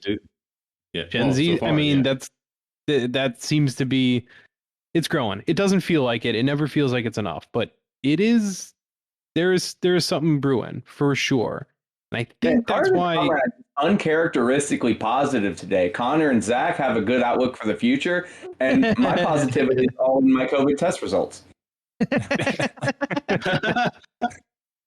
Hey, can I say something real quick? Yeah. Yeah. What's up, Brian? So I've been listening to Mike Duncan's Revolution podcast a lot lately. Yeah. He's doing a great series on the Russian Revolution. There's also the book October by China Mieville, if you want a succinct history of the Russian Revolution. And with that, it built on itself. There was the Revolution of 1905 that got all these Marxists and Lenin especially to really get their organizing in gear, even if they were in exile. And then there was the February Revolution that was a liberal democracy that where the Tsar was deposed. And then there was months and months of brewing, agitation, strikes, and militancy by the Bolsheviks until they actually had the October Revolution. So it's not I'm really hopeful that, there will be Occupy, there will be Black Lives Matter, and then hopefully there will be something in the future that is a more lasting revolution. But who knows? Who knows what's going to happen in the future? We could all be dead from climate change, 5 years from now. Who knows? And that's kind of the point I'd like to make is I agree with all of you guys, but that last point, and I've said this many times on this podcast, is there's an amount of time I see it taking for an actual real proletarian revolution in this country. And there's an amount of time I see it taking for climate change to bring us the fucking water wars. And one of those look much closer to me than the other. And that's my problem. Even Sterling's outlook is slightly more optimistic than mine. Well, all right, let's not get too doomer here. We're back in history here. Yeah, let's go back to the rockin' 30s. What was going on then? Everything was good. Well, I think it's important to study this history specifically relating around Walter Reuther to learn from that, because I think the labor movement is probably going to become very, very relevant very, very soon. So we got to learn from these fucking mistakes. We can only hope that people will conduct themselves as well as Walter Reuther during the next Great Depression that is going to be in about 3 seconds. Look at my watch here. Sorry. Yeah. lot of problems coming. Well, I mean, we're basically fighting for the same things that he was fighting for, so I'm really surly lately that we are fighting for a 12-hour day at my work. I'm like, we've gained nothing in 150 years of labor. That's crazy. All right, back to history here. So obviously we've got now the emergency brigades are born. They come up from the Women's Auxiliary, which was that strike support that was critical in these major strike actions. Now, in early February 1937, Genora and her husband Kermit pushed other UAW leaders, which includes Walter and Victor Reuther, and they pushed them to go after GM Plant 4. And this was called the hellhole at the time because it was, as you can imagine, a pretty shitty workplace. Now, GM Plant 4 is where all the domestic engines were produced for all GM cars. So this is like the most critical fucking plant they could get. Now, it was extremely risky, and the Reuthers pushed back initially, but eventually being convinced by Genora Johnson that they should go for Plant 4. Now, the reason behind this was, at the time, they're on strike in Fisher 1 and 2, and I believe there's also a Cleveland strike as well, and solidarity strikes at other GM plants. But Plant 4 is still chugging along, putting out engines, right? So they can still get cars out. Plant 4 is kind of like that's the gem, right? That's, if they can get that, they can actually cripple all of GM production. And when the strike's already been going for a few weeks, workers aren't getting paid, things are getting, there's some fucking pressure, right? The idea was to unionize Plant 4 to kind of boost the movement, right? Add to their numbers, cripple GM a little bit more, and to increase morale for those striking workers in Plant, Fisher 1. So they knew that there were, by the way, this is what I'm going to describe now is considered by some to be the greatest strike strategy in all of labor history in the United States. So this is a big one. Real praxis hours. Let's hear it. Okay. So they knew at this time that the GM had spies in their midst, right? So they knew that the companies had hired people, they were keeping tabs on the union, and they used this to their advantage. So they made a decoy plan that they wanted those spies to hear. What the decoy plan was to unionize Plant 9. Plant 9 was it was a smaller plant, similar kind of thing. This is essentially just another plant in Flint. What they did was they said, "Oh yeah, we're going for Plant 9." They pushed for it. All the workers thought this. The women's auxiliary, everybody thought that it was Plant 9. That was the big push, right? So what happened was, and this is fantastic. The GM spies run back to GM. They let them know it's going to be Plant 9. They're going to unionize Plant 9. So what they did was they brought all of GM security and all of Flint police. They were ready. The day the strike was supposed to be, they were outside Plant 9. And the workers, as they were instructed to do, they did a sit-down strike, right? Now, we know that the sit-down is incredibly fucking effective. Workers sit down. And, of course, the police are already there. They get right to fucking business, right? They start, with the tear gas and everything in the plants. The women's bro. Yeah. Well, and the women's auxiliary is there, and they start breaking windows, the whole 9 yards. So the tear gas isn't as effective because obviously it's well ventilated now that the women have broken all of GM's windows, which is great. Breaking windows is very fun. Yes. Love it. Anyone who's ever been a teenager knows that. Yes. So the battle there is going on for about 45 minutes or so. And eventually, whatever, the cops are distracted. And there are a few key emergency brigades lieutenants, right? Other women who are leading, battalions within the emergency brigades who are then let in on the real plan, which is to unionize Plant 4. The entire fucking time that this strike has been happening at Plant 9, they've been in Plant 4 organizing workers, getting people on board with joining the fucking union, right? So this is all happening concurrently.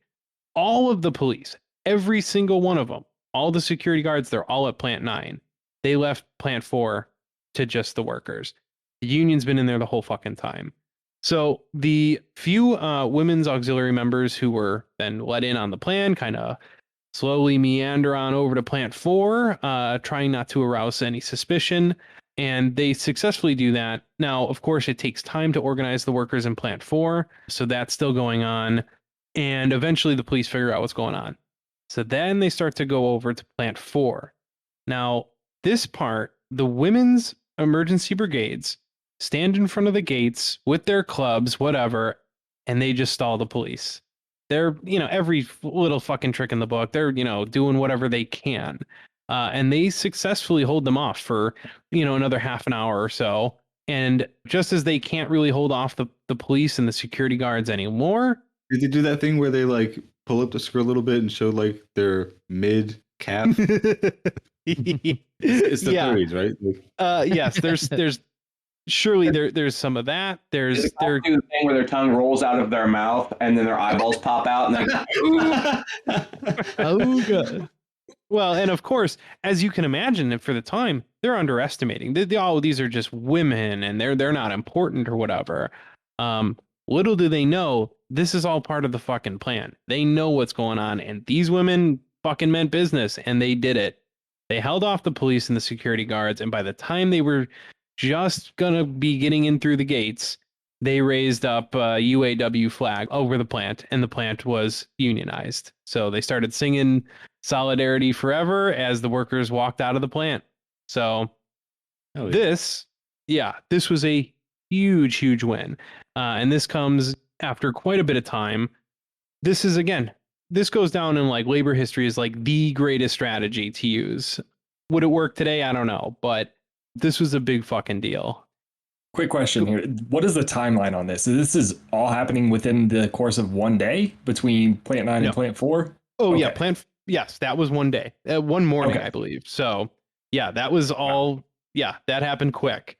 How were they able to have the spies not find out what was going on?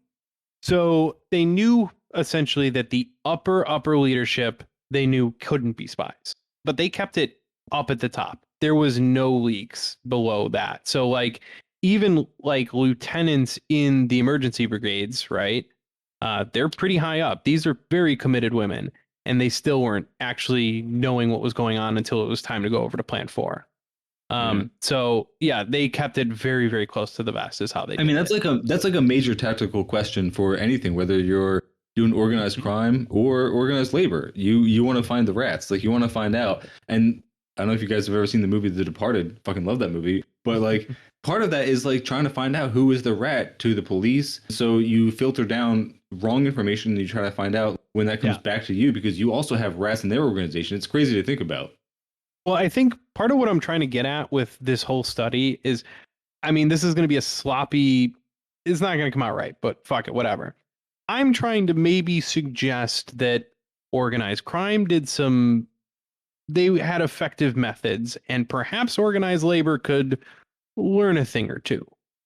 I've also heard about in coal mines, organizers would put people into a mine, and that person's job was to at no point ever associate with the union or seem like a union person in any way, cozy up with management, and they would try and suss out everybody who was friendly with management. And if they found out, or if there were people who were anti-union in the mines, then they would go back to management and be like, yo, that person is trying to form a union, and get everybody that was not on their side fired by management. That's a pretty good, actually, that's a really clever strategy. Lately, I've been thinking I should like travel around and get jobs at like John Deere plants where they're on strike and just destroy equipment. It just seems like everyone would hate me for like a week or two, and until they're like, yo, that dude just did $6 million worth of damage. What a hero. Yeah, next time a cop pisses me off, I'm just going to anonymously send in a letter to the precinct that he's trying to form a union. Well, don't forget, they allow unions. They're cop unions, which are not real unions. I guess you can't really form a union because of the existing. No, cop unions are the only unions that America is cool with. Yeah. Bastards. God. Every one of them. You know, Connor, when you were talking about the people raising the flag over the plant, that just reminded me of that video game, Tonight We Riot, where like you can capture factories and like get more workers on your side. I don't know. I haven't played that yet, but it sounds pretty awesome. Such a fun game. What is this? Okay, we're on another tangent, but never mind. No, hold on. We're doing it. We embrace the tangents here. Fuck it. Tonight We Riot it's like a video arcade game where you basically play like socialist organizers and like you're in the streets fucking shit up, fucking with the cops. It's pretty great. Okay, yeah, I just need you to repeat the name because I didn't hear it. I've already pulled it up and I'm ready to download that after the podcast. Tonight We Riot. I got 11 more days of quarantine. I'm bored as fuck. Yeah, this will help get you through for sure. This was just made during like the COVID. No, there's a 2016. Okay, it's on the Nintendo Switch. I will download this. Very cool game, very fun. One of the only games where you play as a group of people. You're not like a main character. You're just like controlling a mob, basically, that's running through the streets, just smashing cops and taking over factories. I thought I had heard of this. I have heard of this because it's the game that was made by Means TV. Interesting. I knew I saw it on Means TV. I wasn't sure if they actually made it. The production company online is listed as Means Interactive. Sweet. Huh. I think they may have just bankrolled it. I'm not sure that I forget their level of involvement, but I think some developers had the idea and were getting it started, and then Means kind of backed them. Oh, yeah. Which I guess does make them the production company by definition. Yeah. Whatever works. All right. Anyway, so we've now got Fisher 1 is on strike. They got Plant 9 was doing its thing, and they unionized Plant 4. So shit's going pretty well for the union. Now, GM at this point sought another legal injunction to fine the sit-downers $15 million if they did not leave the plant. Now, this is about, I think, 2,000 workers on strike at this point. This $15 million in today's dollars is about $285 million. So it's an absurd, ridiculous amount. It's just fucking crazy. All right, so this is the judge that had a huge amount invested in GM. So this is the guy who had millions of dollars in GM stock. Democratic Governor Frank Murphy refused to enforce the injunction in a win for workers. This is one of those like early questions I brought up that like, hey, those like decisions, those little moments in history that like gave us a win. Is this asshole fucking Democrat, which I'm no fan of Democrats, but like this motherfucker was in the right spot at the right time, and he was beholden to labor to some extent, and he didn't enforce an injunction that could have like ended this shit. And I think that's an important little note that like, I don't know, sometimes those little details matter. I don't know. It does make me wonder why. Like, it makes me wonder what other force was acting on him. Like, back in the day, Democrats were actually beholden to labor because, they were a real political force at the time. Not today. You know, today it's a joke. I was just gonna say, back on our last tangent on the Tonight We Riot. Yeah, I won't take long. But when I Googled it, one of the images that came up is, I guess it's from like a little movie scene during the game, and it's a still of a newspaper. The newspaper is Factory Town Herald, and the title reads "City in Flames, Desperate Concern Over Shop Windows Spreads." And then there's a quote from one of the residents that says, "Why can't they just get peacefully beaten?" There's tons of those in between every level, and they're all just fucking gold. There's so many of those. This game looks incredible. I can't wait. Fuck yeah. All right, I gotta play this while I'm in between jobs. I have like a 3-week break. I gotta play this game now. So anyway, it's important that at the time Democrats had some kind of force acting on them in terms of organized labor, because the organized labor at the time was actually kind of strong. So the strikes at Fisher 1 and 2 and Plant 4 stopped 90% of all of GM's production for 5.5 weeks. So after 5.5 weeks, 5.5 weeks. Huge. Which is part of the reason, again, it was important to get Plant 4, right? Because Fisher 1 and 2, they could still kind of hobble along. But once you get Plant 4, you're now really crippling them. So they stopped it for 5.5 weeks. GM finally broke and agreed to negotiate with the UAW. After this... Sorry, quick question. By the time this is all said and done, the final cherry on top is going to be how Reagan fucked all of these movements up, right? No, I hate to tell you, comes sooner than that. Oh God! Hardly, buddy. Hardly, bro. Oh God! It comes sooner than that. But Reagan didn't help. After this, GM recognized the union in all of its domestic plants. So it's not just like Detroit plants got this. Remember all those solidarity strikes? The UAW had some fucking leverage here, and they used it to get recognition in every GM plant. So this brought around 75 factories under UAW representation. This is a huge fucking win. They finally brought the company to its knees, and this is the first of the big three. Now, all the documentaries I've seen kind of skip over the next bit. I'm not really sure why. I think it was just kind of like, more of the same, probably a little less exciting. But next they unionized Chrysler, and they did this like, I can't remember, it was somewhere in the range of like 1 to 3 or 4 months later. Like it was a pretty short amount of time, and then they're on to Chrysler. And Chrysler had like 9 plants in the Detroit area, and they got them to unionize. More sit-down strikes, again, super fucking effective. And now the UAW actually had some experience. They knew how these strikes went. And after about 4 weeks, Chrysler was now unionized. So, so in a pretty short period of time, GM and Chrysler both recognized the union.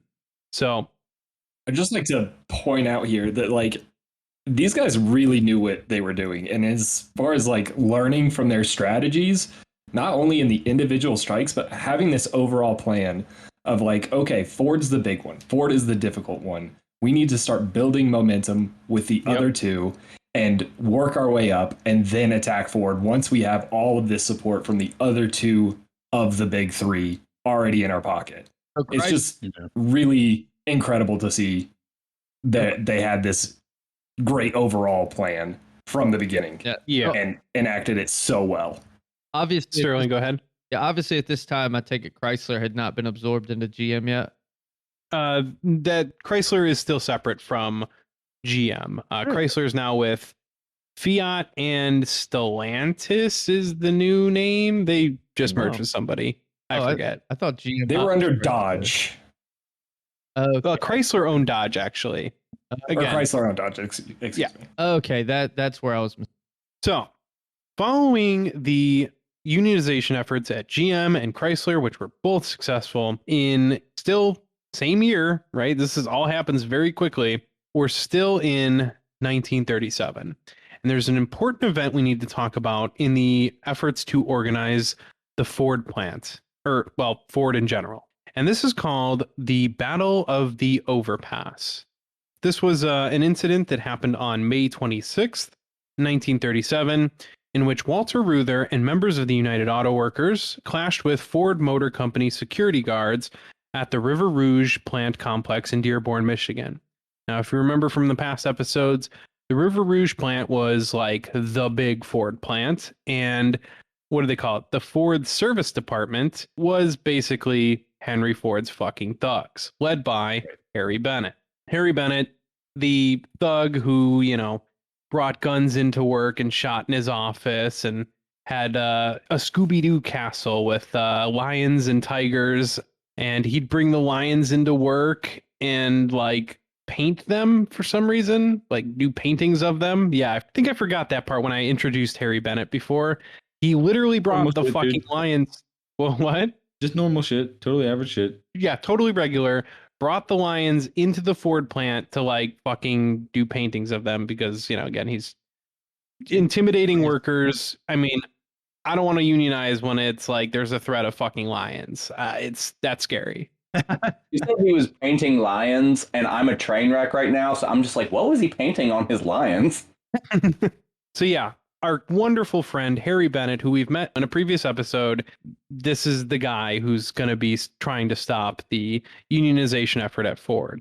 And I don't think I mentioned it in a past episode. I haven't verified whether he was on the Michigan Parole Board or if he was just really connected to the Michigan Parole Board. But one of the ways that they would get their thugs for stopping unions was to get violent offenders paroled out of prison and into the service of Harry Bennett and the Ford Service Department. So this guy is sitting on or is very much intertwined with the parole board, and they're finding the most violent criminals and being yeah, they should be paroled. Oh yeah, we have a job for them at Ford Motor Company. And it was beating the shit. Yeah, it was beating the shit out of workers and stopping unions. So that's pretty fucked up. And again, prisons exist to not solve actual problems, and they're inhumane, and they create conditions that cause fucking awful harm. Now, part of it is it's not I don't want people to get the sense that oh, all prisoners who are violent offenders are inherently bad people or whatever. There was a certain coercion here, right? So Harry Bennett gets you out of fucking prison, but there was a threat that hey, if you don't beat the shit out of workers the way that I you're going back. So yeah. So in a roundabout way is still a threat that exists with paroled convicts. You're at the whim of your employer because they will make that threat. Yeah, no, of course. And so I just I don't want anyone to get the wrong idea of where I'm coming from when I call these people thugs and whatever. It's a term that I'm using, but really these are people who are coerced into this is a job and they need it. Yeah, and literally hired guns to beat people up. I mean, it's the definition of thugs. It's not the demeaning way that racist conservatives say it now. Yes, exactly. So anyway, the UAW knew that this was going to be violent and this was going to be tough. Again, we know that they've got a strategy, they've built some momentum, and it is time to go after Ford. So what happened was they clashed with these security guys, and after images of the incident were released to the public, support for Henry Ford and his company greatly decreased. Okay, so here's the story. The UAW had planned a leafleting campaign entitled Unionism, Not Fordism, at the pedestrian overpass over Miller Road at Gate 4 of the River Rouge plant complex. They had a permit from the city of Dearborn, and they invited some press and religious leaders to the leafleting effort, right? So this is just, they're handing out little fucking pamphlets. Nothing threatening, nothing at all. They have a permit. They're on public property. Okay. No big deal. Then the Forest Service Department, again led by Harry Bennett, confronted the organizers. They beat them mercilessly. These Ford Company thugs come out and they just beat the living shit out of Walter Reuther. And there was a bunch of women from, again, the Women's Auxiliary who were there assisting in the leafleting effort. They also beat up Richard Finkelstein, I think his name is, or God damn it. I'm hoping I'm remembering it correctly. He's an important player. He kind of comes up later in my notes. But Richard Finkelstein, I believe, is his name. He was actually leading, but this is a story that we're telling about Walter Reuther, so he's kind of the protagonist of our story. But the two are there together. They're both UAW leadership, and they're going through this effort. What ended up happening was they invited these reporters. The reporters wanted a picture of them leafleting like in front of a Ford sign or something, right? This was the place to do it. So they're on public property still, but the Forest Service Department confronted them and beat the shit out of them. I mean, and this shit is rough. Like, this stuff makes you think twice. You're like, fuck, man, how much do you want to put on the line? Because like they were not fucking around. The Forest Service Department confronted the organizers. They beat them mercilessly. One man was thrown off the overpass and fell 30 feet, breaking his back. Jesus. Yes, they were not fucking around. How do these companies still exist? Like, that's the crazy thing to me. Is like people. Yeah, because we let them. Yeah, I mean, and no one knows it. That's no one knows any of this. But it's like the right wingers argument, and I love to throw this back at them, is just, the market will regulate itself. But as soon as the actual workers in that market start doing anything against the market, it's no longer the market regulating itself. The market regulating itself is just the right to go buy another brand of toothpaste. But for some reason, workers collectivizing is not the market regulating itself. And I mean, it just blows my mind that we live in a civilization where these companies can still exist today with these just terrible atrocities. Like fucking, what is it, Hugo Boss, who made all the Nazi uniforms? How is that still a thing? How's Chiquita, which is literally United Fruit Company? Fruit. Yeah, how's that a thing? How are they sold in Publix? Like, it's crazy. No, and no one knows any of this. It's wild. You're just like, how did you live through this? I don't understand. Like, nobody cares. The 90s, when Coca-Cola was outed for having organizers killed in the third world. Global South. That was a real thing. How did they exist? Yeah. Well, you'll be shocked to learn that it's later in my notes, but no one was prosecuted for these beatings. Nah. What a shock. What? Yeah. You'll be even more fascinated to learn that these companies are still in business and thriving. They didn't execute those guys because the market's going to sort it out for them. That's basic economics. Yeah, I won't hold my breath. It's funny because like you guys will bring up like Coca-Cola killing striking workers and union organizers, or United Fruit Company turning into Chiquita Banana and totally washing the slate clean, or Hugo Boss, whatever. And it's like this stuff for us, it sounds like it's like old hats. Like, should we really even bring that up again? Like, certainly everyone who listens to us knows about this shit already. It's like, but no, like, nope, they don't. You can't harp on it enough. Yeah, no, it's all interconnected, and you have to keep saying it. It's not the same, but people seem to have already forgotten that last year was one of the largest general strikes in the history of the world. And oh my God, like there were so many strikes in 2020, and there were over 900 wildcat strikes that I know of. And I still can't even find that list again. Like I saw that list and I cannot find it again. I'm trying to find it, but like there were over 900 strikes. And it's and Brandon, you're talking about India, right? Yeah, I'm talking about India when it was, it was such a large scale that I can't even where the zeros were. Was it at? It was like tens of millions of people, I believe. Dude, the photos from India were unreal. Just tens of thousands of people marching down streets, waving communist flags and shit. Not a single bit of that made its way to mainstream media. So weird. Unprecedented. Not a fucking peep in American media. It really was wild. No, and that's true for current events, and it's true for history too. I mean, that's why you can talk to people and they're like, Walter who? Ford did what? Yep. In all fairness, I wasn't especially familiar with Walter Reuther until we started doing our podcast, and then his name just kept popping up. Yeah. Jesus Christ. Just a quick aside, I wanted to get the amount of numbers right because in my head I was like, was it 20 million or 200 million strikers in India? And I was like, it wasn't 200. That's ridiculous. And it wasn't. It was 250 million. Jesus Christ. Joined the national strike in India. That's what I said. It was literally such a large scale. I couldn't even remember where the zeros were. Like, Yeah. I had the same thought. I was like, it was either 20 or 200. 200 is ridiculous. It was probably 20. So I looked it up. Nope, 250 million people. That's like almost the entire U.S. on Earth. Wild. Well, I'll say this, and I know I say this a lot, but we should actually put it on our schedule and do an episode on that. I mean, that is super important. Yeah. It's something I'm not properly educated on. Yeah, I'd listen to that episode. Maybe that's our next collab. I do know that seeing a dude riding an elephant waving a communist flag is one of the sickest images I've seen in my. That's pretty dope. Yeah, maybe after we get through this, we'll do that together next. Yeah, we'll have another 8-part series on the strikes in India. Hell yeah.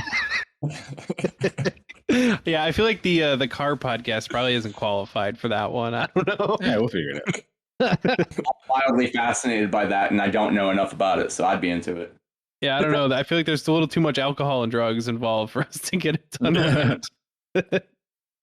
All right, so back to Battle of the Overpass. Yeah, shit was bad. They really beat the folks up. One man fell 30 feet, breaking his back. He did later die from his injuries. Women helping in the effort, which was, the women's auxiliary, were also roughed up and beaten.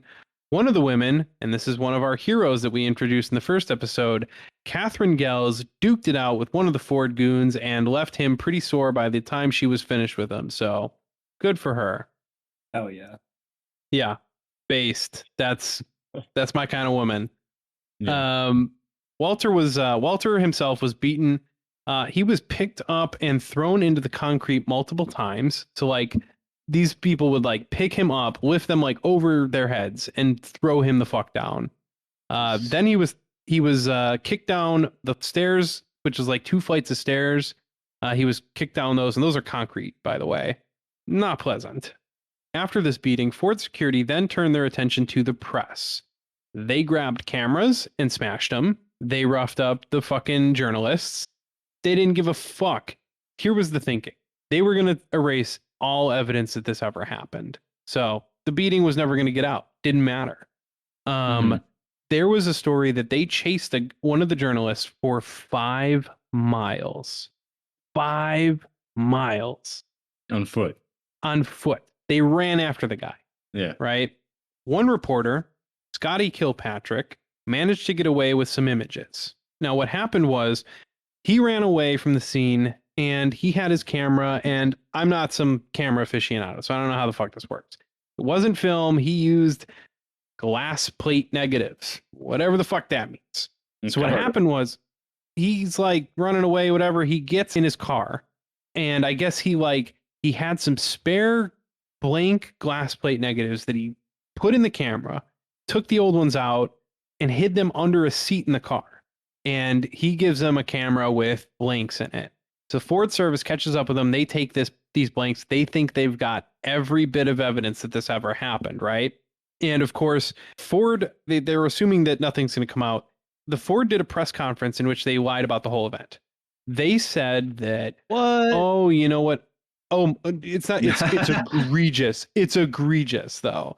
They said that, these UAW guys, they were leafleting and our workers just were upset and they beat them up.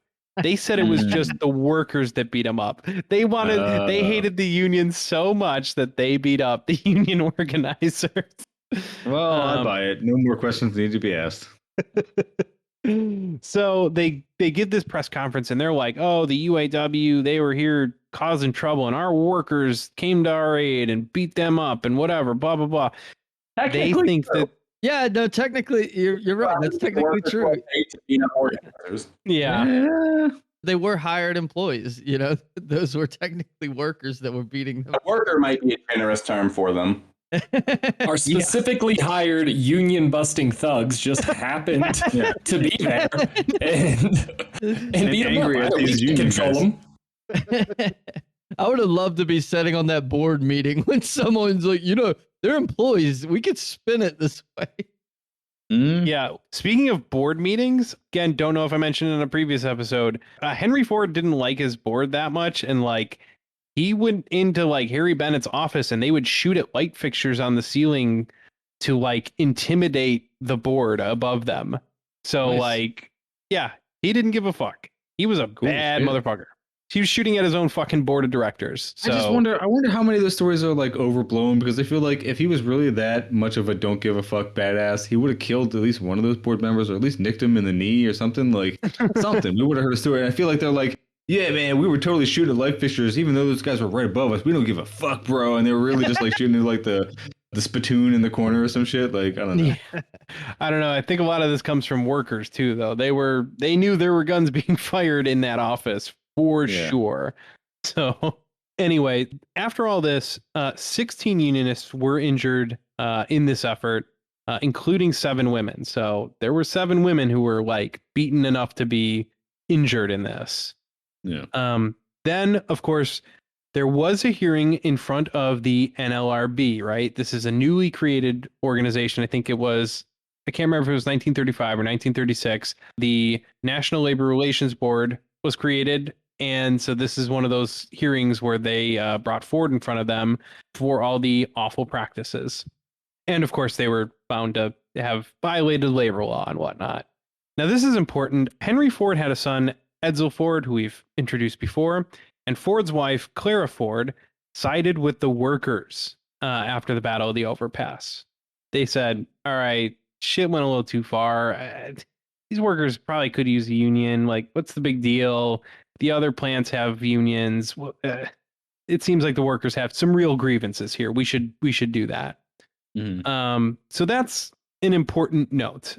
The NLRB went after Ford and Harry for their actions, but 2 months later, 75,000 out of 87,000 workers at the Rouge plant were laid off. So that's a big amount. Yeah. Henry Ford, not into recognizing the union, and apparently business wasn't going well enough that they needed all those workers. So they were in a precarious situation, unfortunately. At the time, that effort wasn't successful. Okay, so the Battle of the Overpass got a lot of good attention. There were those pictures from Scotty Kilpatrick went around the country, right? And Ford looked bad. They lost a lot of fucking points for this, but it wasn't enough to get a union at the time. It was another few years later, but in April of 1941, workers walked out to protest the firing of 8 union members, and it forced the plant closed. Ford said that he would shut down every plant worldwide before he signed a union contract. Remember, this is in 1941. But then his wife, Clara, threatened divorce if he didn't sign the union contract. And the next day, Henry Ford finally gave in. So this goes back to that question, those little pivotal moments in history. I don't know how long Henry Ford could have held out. He had a whole fucking service department designed to stop unions, and they were brutal. But it was his wife who threatened divorce, and that was enough for him to give in. Now, he probably would have given in at some point anyway. I feel like a lot of people nowadays, especially, they marry people who largely agree with them. So the thought that your spouse could ever True, yeah. that to me is that is a little detail in history, is I don't know what it would have looked like had that not been the case, but there was personal pressure on Henry Ford to recognize the union. So in 1943, Edsel, his son, died of stomach cancer. Edsel had been president of Ford, but Henry maintained total control of the company. So he had complete control. Edsel Ford didn't really do that much. But after his death, Ford sought to make Harry Bennett the president of Ford. But again, his wife Clara said no. So Harry joined the board of directors instead and conspired with Henry to draft a codicil I don't know what that is. Well, I do know what it is. It's some kind of amendment to his will, whatever. And to his will that would amend the will to give Harry complete control of Ford Motor Company after his death instead of his grandson, Henry Ford II. At the time, FDR was president and Henry Ford II was like off in the war in 1943. And Roosevelt actually called to have him brought back to the States. Clarify what side he was fighting for. With Henry, it's a good question, but obviously with the American side, Roosevelt, whatever, drafted his little order to bring him back home to take over Ford. And again, little moments in history. If not for this move, Harry fucking Bennett would have taken control of Ford Motor Company, and I cannot imagine what things might have looked like. So like, the union was recognized in like 1941 after the firing of 8 union organizers. There was another, strike, and there's a whole bit to it. But in the end, Ford was finally unionized, and it was largely because of personal pressure on him. But Henry Ford II was only made the president with control of the company because he was brought home from the war to stop Harry Bennett from taking over the company, which they were doing some fucking maneuvering. So then I want to find the note here just because I think it'll be a good end to the episode. Where do I have it? You can cut this out because this is the part that makes me look stupid. Yeah, and I mean, that's our thing. Don't steal from us. Yeah. All right. Why don't I have this? Henry Ford falls down the fucking stairs and dies. And I feel like that's an important end to this story. Why is this not in my notes? Hold on. I will find this. That's pretty badass. No, because it's the fucking uneven stairs that he made, right? No, it wasn't. That was Harry Bennett's castle. Oh, okay. Yeah, no, Henry Ford was just an old, doddering old man. He was like losing his fucking mind already. Okay. I misremembered that, what was it, Dollop episode or... Yep. Again, this is such a fucking bizarre story. It's hard to keep it straight. So anyway, in 1941, Ford was officially unionized. And to be fair, once it was unionized, they just said, all right, fuck it, just unionize all the plants here. And they actually gave the UAW the best contract of all the big three. Rather than fight with them, right? After that horrible, horrible fight, they finally just gave in and the plants were unionized. So through the leadership of Walter and Victor Reuther, as well as obviously the communists in the UAW, the big three auto manufacturers were unionized. And then, of course, we have all this jockeying for power at the Ford Motor Company in 1943 after Edsel Ford's death. It was April 7th, 1947.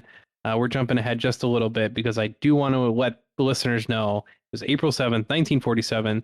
That Henry Ford fell down the fucking stairs in his house and died like an asshole. He bled, bled out of his fucking head, and fuck him. Rest in peace, bozo. Yeah, that's kind of the story of the GM sit-down strike, the unionization at Chrysler, and how they finally organized at Ford, which was violent. It was a struggle. It was very fucking difficult and required a lot of planning and a lot of luck, unfortunately, which is the part of the story that makes me the most uncomfortable. And, do with that what you will, but there are pressures on capitalists that are outside of organized labor sometimes. Be they societal pressures, family pressures, whatever it may be, we need to figure out how to, I think, harness that kind of power a little bit. So that's kind of where I'm at. Get your boss's mistress. Get familiar with her. See what you can do. Exactly. And those are the kinds of moves to make. So, I'm after this, specific here, but I have exerted those pressures in my past. Based. All right. So going forward in our next episodes, we're finally going to get into the post-war period and the political jockeying within the UAW, the big clash between the communists and the Social Democrats, whatever. Walter and the communists is essentially the split that's coming. Then we've got the merger, the CIO merging with the AFL to become the AFL-CIO, and the switch to unions trying to wield political power in American life, as well as the civil rights movement and all of that. Labor plays a big part in from the late 40s through to the 60s and beyond. And so that's kind of where we're taking the story next. And guess what? There's going to be more successes and more failures to learn from in all of that. So that's where we're at. Stories about people hating Walter Reuther for the same things that Walter Reuther hated capitalists for. Yeah. Yeah, Brandon's going to have a big bit once we get into the 60s, because that's going to become very important. Cool. Yeah. Well, I can't wait. All right, we'll wrap it up there. Yeah, hopefully by then, Brandon, you're feeling a little better. You won't be so wrecked by COVID, or the vaccine will have at least kicked it out of your body. So then, yeah, I'm looking forward to that. That'll be fun. In 3 months, I've had Corona and Lyme's. So Bug catcher. Damn. Well, I mean, those two things typically go together, just not in that fashion. Yeah. Corona. Oh, I gotcha. I didn't even catch that shit. And by the way, Brandon, it's driving me nuts. It is Lyme disease. It is not Lyme. But that was a solid joke. I just want to say. Oh, the joke No, was it's on good. point. Yeah, no. Brandon's I got was, the best jokes. It just went right over my head. Yeah, I was too ignorant to process it quick enough to respond. But no, honestly. Sterling is literally sitting there with a Corona in hand, and we didn't pick up on it. What the fuck is he talking about? That's like saying that was literally what made me think of it. Do you guys want to plug anything? I'm gonna skip the plugs. I'm starving. Fuck it. Yeah, fuck the plugs. They can listen to the next episode. We've got enough of them by this point. I'm just going to stop our listeners to not listen to us. That's a plug right there. All right. Well, thank you, gentlemen. I can't wait to do it again the next time. We'll pick up on part 4 of the Cars and Comrades Walter Reuther series next time. Thank you all. Later, everybody. Hell yeah. Later. Later. All profit is value extraction, and that means that all profit is theft from you. There's a point, 7,000 RPM, where everything fades. The machine becomes weightless, just disappears. And all that's left is a body moving through space and time. 7,000 RPM, that's where you need it. You feel it coming, creeps up on you close in your ear, asks you a question. The only question that matters, who are you? Our economy isn't about freedom at all, just the opposite. American capitalism today is defined by an overwhelming lack of freedom for the vast majority of people, and incredible dictatorial power for a few people at the very top.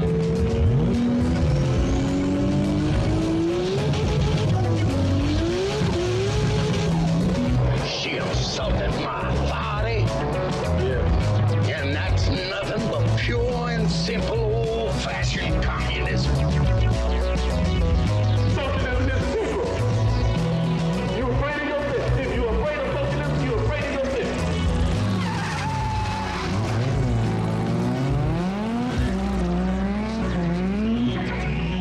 The essence of free market corporate capitalism is the transformation of living nature into commodities and commodities into dead capital.